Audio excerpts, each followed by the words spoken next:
இந்த உலகத்தில் மிகப்பெரிய இன்ஜினியரிங் டீச்சர் யாருன்னு தெரியுமா? நம்மளை படைச்ச கடவுள் தாங்க. ஒரு ஒரு உயிரினத்திற்கும் அதோட இருப்பிடத்திற்கு அமைச்சிக்கிறதுக்கு ஏற்ற மாதிரி எப்படி வீடு கட்டுறது, கூடு கட்டுறதுன்னு சொல்லி சொல்லி கொடுத்துட்டு அனுப்பியிருக்காருல்ல.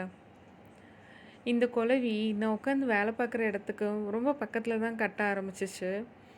கொஞ்சம் கூட இவ்வளோ பெரிய மனுஷி இங்கே உட்காந்துருக்குறேன்ற பயமே இல்லாமல் அது பாட்டு கட்ட ஆரம்பிச்சிச்சு. சரி, அது பாட்டுக்கு அது வேலையை பார்க்கட்டும், நம்ம பாட்டு நம்ம வேலையை பார்ப்போன்னு தான் நான் பார்த்துட்ருந்தேன். கொஞ்சம் லைட்டாக எனக்கு தான் பயம் இருந்துச்சு. அதுக்கு என் மேலே பயம் இல்லை, எனக்கு தான் அதை பார்த்தா கொஞ்சம் பயம் இருந்துச்சு. போகிற போக்கில் நம்மளை ஏதாவது காட்டிட்டு போயிடுமோன்ட்டு. ஆனால் அது என்னை டிஸ்டர்ப் பண்ணல, நானும் அதனால் அதையும் டிஸ்டர்ப் பண்ணல.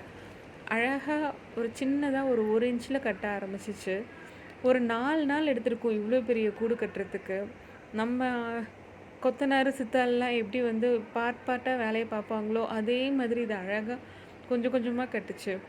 நம்ம எப்படி வீடு கட்டும்போது அந்த ஜன்னல் அது இதுன்னு வச்சு கட்டுவோமோ அதே மாதிரி இதில் இந்த ஓட்டையெல்லாம் இருக்குது பார்த்தீங்களா? இதில் ஒரு ஒரு வழியாக அது வந்துட்டு போகும். நானும் டெய்லி பார்ப்பேன். குளவி பொதுவாக வீடுகளில் கூடு கட்டினா என்ன அர்த்தம்னு எனக்கு தெரியல. உங்களுக்கு யாருக்காவது தெரிஞ்சிச்சுன்னா சொல்லுங்கள். எப்படி இருந்தாலும் சரி, அழகாக வந்து இந்த குளவி இன்ஜினியர் எங்கள் வீட்டில் வீடு கட்டி இருக்குது. அதை உங்கள் கூட ஷேர் பண்ணிக்கலான்னு தான் இதை போட்டேன்.